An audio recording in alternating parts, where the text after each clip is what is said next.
Hello students, आज जो topic मैं डिस्कस करने जा रहा हूँ वो है व्हाट इज़ कॉस्ट अकाउंटिंग। यानी इस लेक्चर में हम ये डिस्कस करेंगे कि कॉस्ट अकाउंटिंग है क्या। कोई भी फर्म हो, कोई भी ऑर्गेनाइजेशन हो, चाहे वो मैन्युफैक्चरिंग कंसर्न हो या सर्विस इंडस्ट्री हो, तो वहाँ पे जो गुड्स एंड सर्विसेज जो प्रोड्यूस होते हैं, तो उस प्रोडक्शन से रिलेटेड जो कॉस्ट होती है, उस कॉस्ट को एनालाइज करना, रिकॉर्ड करना और रिपोर्ट करना, ये कॉस्ट अकाउंटिंग का हिस्सा है। तो जो वो प्रोडक्शन कॉस्ट है, उस प्रोडक्शन कॉस्ट में ओवरऑल हमारे पास जो है वेरियस एक्टिविटीज़ होती है, गुड को प्रोड्यूस करने से लेके गुड्स को जो है सेल करने तक। तो इसमें जो एक्टिविटीज़ होती हैं उसमें प्रोडक्शन एक्टिविटीज़ भी हो सकती है, डिस्ट्रीब्यूशन एक्टिविटीज़ भी हो सकती है, एडमिनिस्ट्रेशन एक्टिविटीज़ भी हो सकती है। तो इन सब एक्टिविटीज़ से रिलेटेड जितनी भी कॉस्ट इंकर होती है, तो उसके बारे में डिटेल इन्फॉर्मेशन इसमें प्रोवाइड की जाती है कॉस्ट अकाउंटिंग में। फर्दर ये है कि कॉस्ट अकाउंटिंग का मेन ऑब्जेक्टिव ये है कि ये जो डिसीजन मेकिंग अथॉरिटीज़ होती है ऑर्गेनाइजेशन में, जैसे कि मैनेजमेंट, टॉप मैनेजमेंट, उसको ये इंफॉर्मेशन प्रोवाइड करती है ताकि वो एक इन्फॉर्म डिसीजन करें। डिसीजन तो वैसे भी कर सकते हैं, लेकिन अगर डिसीजन इन्फॉर्म डिसीजन हो, उस पर पूरी वर्किंग की गई हो, तो उसका फ़ायदा ये होता है कि वो डिसीजन बहुत ज़्यादा इफ़ेक्टिव होता है और एफिशिएंट भी होता है। देखिए, ये जो डिसीजन मेकिंग उनको करनी होती है टॉप मैनेजमेंट को, इसमें वो प्राइसिंग से रिलेटेड भी कर सकते हैं, प्रोडक्ट प्रॉफिटेबिलिटी के बारे में भी कर सकते हैं, कॉस्ट कंट्रोल के बारे में भी कर सकते हैं और बजटिंग के बारे में भी डिसीजन मेकिंग कर सकते हैं। प्राइसिंग का मतलब ये है कि उन्होंने मार्केट में अपनी प्रोडक्ट की प्राइस क्या रखनी है।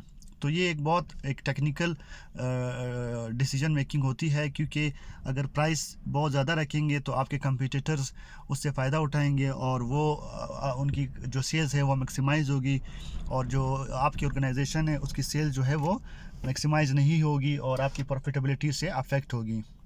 इसी तरह प्रोडक्ट प्रॉफिटेबिलिटी है वो, और इसके अलावा कॉस्ट कंट्रोल। देखें, जब भी आपने कोई प्रॉफिट मार्जिन रखना होता है तो उसके लिए सबसे पहले आपको कॉस्ट पता होनी चाहिए। कॉस्ट के लिए जो है, अगर कॉस्ट आपकी कम होगी तो आपके पास मार्जिन ज़्यादा रहता है।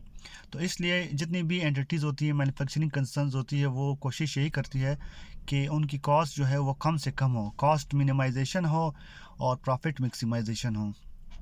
तो ये जो कॉस्ट कंट्रोल है या प्रोडक्ट प्रॉफिटेबिलिटी है या प्राइसिंग है या इसके अलावा जो बजटिंग है, ये सारी लिंक है कॉस्ट अकाउंटिंग से।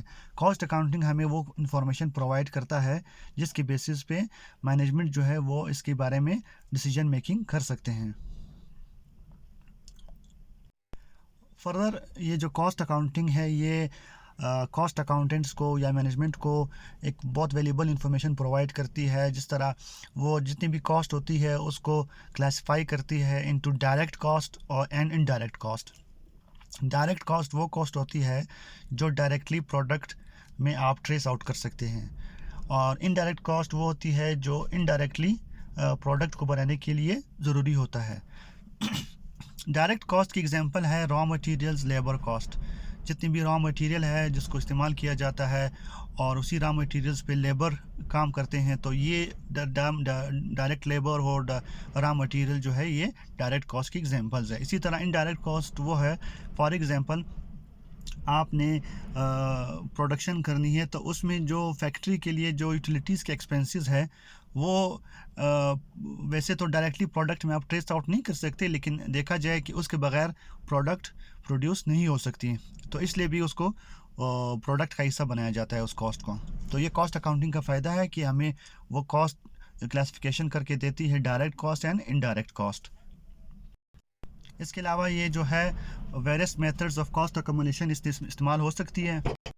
कॉस्ट अकोमोलेशन जो टेक्निक्स होती है कॉस्ट अकाउंटिंग में, उसमें जॉब ऑर्डर कॉस्टिंग होती है, process costing, activity based costing. ये जितने भी बिज़नेस के डिफरेंट नेचर्स ऑफ बिज़नेस होते हैं, तो उसी के मुताबिक ये कॉस्टिंग जो प्रोसीजर है, मेथड है, इसको चूज़ किया जाता है। जॉब का ऑर्डर कॉस्टिंग जो है, एक पर्टिकुलर जॉब से रिलेटेड जितनी भी कॉस्ट अकोमुलेट होती है उसको रिकॉर्ड की जाती है। प्रोसेस कॉस्टिंग जो है वो कॉस्टिंग करता है for each level of process. और एक्टिविटी बेस्ड कॉस्टिंग जो है वो हर एक्टिविटी की कॉस्ट जो है उसको रिकॉर्ड करता है।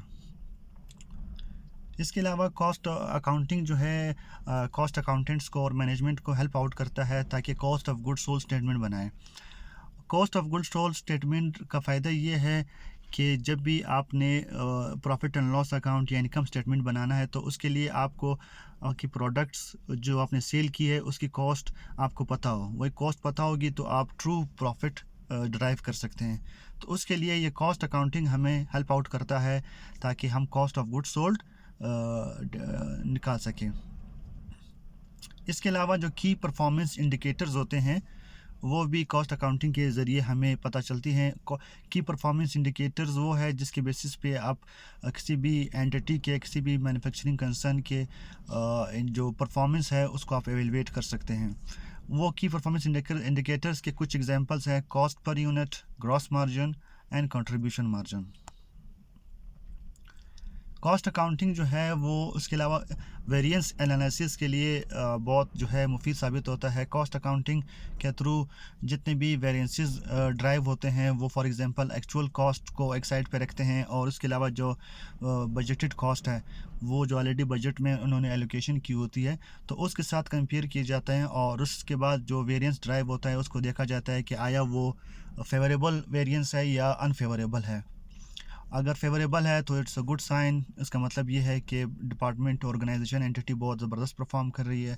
अगर अनफेवरेबल है तो उसका मतलब ये है कि उसको फिर मज़ीद एनालाइज करने की ज़रूरत है और उसको कंट्रोल करने की ज़रूरत है। इसके अलावा जो है इसका बहुत इंपॉर्टेंट रोल है प्राइसिंग डिसीजंस में। प्राइसिंग डिसीजंस के लिए हमें कॉस्ट फैक्टर्स का पता होना चाहिए और मार्केट कंडीशंस का पता होना चाहिए। उसी बेसिस पे सेलिंग प्राइस जो है वो डिटरमाइन की जाती है। इसके अलावा जो कॉस्ट अकाउंटिंग है ये बहुत वैल्यूएबल डेटा प्रोवाइड करता है डिसीजन मेकिंग के लिए, ख़ास तौर पे जब मेक और बाय डिसीजंस के लिए। अगर आप कोई प्रोडक्ट आपने परचेज़ करना है या ख़ुद प्रोड्यूस करना है तो इसके लिए जो एवेलुएशन की जाती है उसके लिए जो इन्फॉर्मेशन प्रोवाइड की जाती है वो कॉस्ट अकाउंटिंग हमें प्रोवाइड करके देता है।